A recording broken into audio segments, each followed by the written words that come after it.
एक भारतीय नर्स जिसने सपनों को सच करने के लिए यमन का रुख किया और अब वही देश उसके गले में फांसी का फंदा डालने वाला है।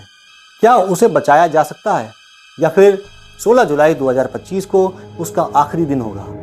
नमस्कार, आदाब, सत श्री अकाल दोस्तों। कवर स्टोरी के इस एपिसोड में आपका स्वागत है। इस सच्ची घटना की शुरुआत होती है 2008 से। केरल के पल्लेकल की 19 वर्षीय निमिषा प्रिया नौकरी के लिए यमन पहुंची। उन्हें राजधानी सना में एक सरकारी अस्पताल में नर्स की नौकरी मिली।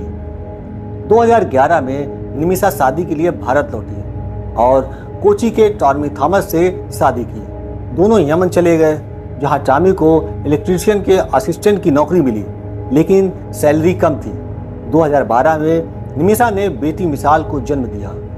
यमन में गुजारा करना मुश्किल होने लगा।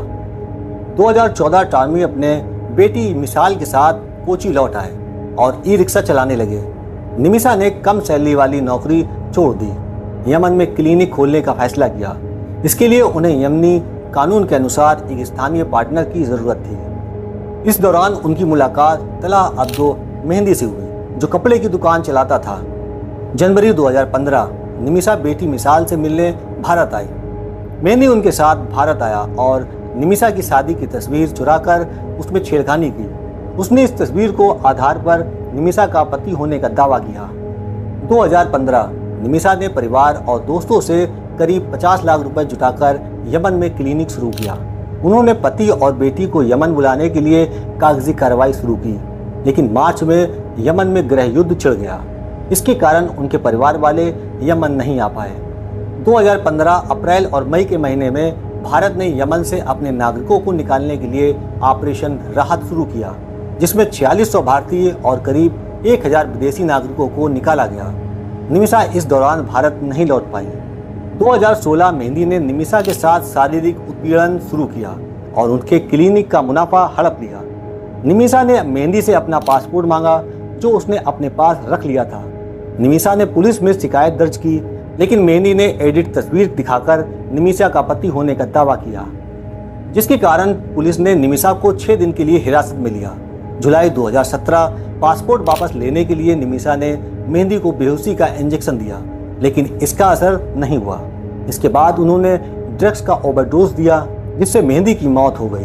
निमिषा ने मेहंदी के शव के टुकड़े कर वाटर टैंक में फेंक दिए। इसके बाद पुलिस ने निमिषा को गिरफ्तार कर लिया।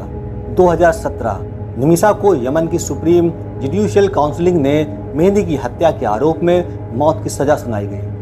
वो 2017 से सना की जेल में बंद है। 2020 निमिषा को सजा से बचाने और ब्लड मनी जुटाने के लिए सेवा निमिषा प्रिया इंटरनेशनल एक्शन काउंसिलिंग बनाया गया। केरल की एक बिजनेसमैन ने 1 करोड़ रुपए देने का ऐलान किया। 2023 निमिषा ने यमन की सुप्रीम कोर्ट में माफी की अपील दायर की, जिसे खारिज कर दिया गया। 30 दिसंबर 2024 यमन के राष्ट्रपति रशद अल अलीमी ने निमिषा की मौत की सजा को मंजूरी दी। जुलाई 2025 निमिषा की मां ने संपत्ति बेचकर और क्राउड फंडिंग के जरिए ब्लड मनी जुटाने की कोशिश की, लेकिन मेहंदी के परिवार ने इसे स्वीकार नहीं किया।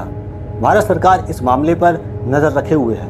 निमिषा के परिवार और स्थानीय अधिकारियों के संपर्क में है। 16 जुलाई 2025 निमिषा प्रिया को फांसी दी जानी है। भारत सरकार और निमिषा की मां उनकी सजा को माफ कराने और ब्लड मनी के जरिए उन्हें बचाने की कोशिश कर रहे हैं, लेकिन अभी तक मेहंदी का परिवार ब्लड मनी स्वीकार करने को तैयार नहीं है। निमिषा की कहानी केवल एक अपराध की कहानी नहीं है, यह एक ऐसी महिला की कहानी है जो अपने परिवार के लिए बेहतर जिंदगी की तलाश में एक अनजान देश गई। वहाँ उसे विश्वासघात, उत्पीड़न और गृह युद्ध की त्रासदी का सामना करना पड़ा। निमिषा का दावा है कि उन्होंने आत्मरक्षा में यह कदम उठाया था। उनके परिवार, खासकर उनकी मां, उनकी बेटी मिसाल और उनके पति टॉमी का दर्द इस कहानी को और भी मार्मिक बनाता है। निमिषा की मां ने अपनी बेटी को बचाने के लिए सब कुछ दांव पर लगा दिया। उनकी कोशिश, क्राउड फंडिंग और सामाजिक संगठनों का समर्थन इस बात का सबूत है कि निमिषा के लिए अभी भी उम्मीद बाकी है। भारत सरकार इस मामले में सक्रिय दिख रही है। विदेश मंत्रालय यमनी अधिकारियों और निमिषा के परिवार के साथ लगातार संपर्क में है। हालांकि यमन की सीरिया कानून के कारण भारत की भूमिका सीमित है, फिर भी सरकार कूटनीति स्तर पर बातचीत और ब्लड मनी की व्यवस्था में मदद करने की कोशिश कर रही है। निमिषा प्रिया की कहानी एक सपने के टूटने और एक गलती की भारी कीमत की कहानी है। 2008 में यमन पहुंची एक युवा नर्स आज फांसी की सजा का सामना कर रही है। उनकी कहानी हमें न केवल व्यक्तिगत संघर्षों के बारे में सोचने पर मजबूर करती है, बल्कि उन जटिल सामाजिक और कानूनी व्यवसायों पर भी सवाल उठाती है जो विदेश में फंसे भारतीयों की जिंदगी को प्रभावित करती है। यह निमिषा को ब्लैक मनी के जरिए माफी मिल जाएगी? क्या भारत सरकार और उनके समर्थन उन्हें बचा पाएंगे?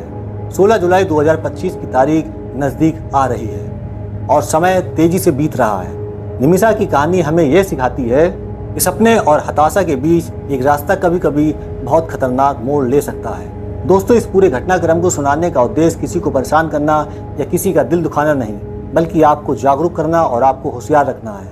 मिलते हैं कवर स्टोरी के किसी नए एपिसोड में। जब तक अपना ख्याल रखें।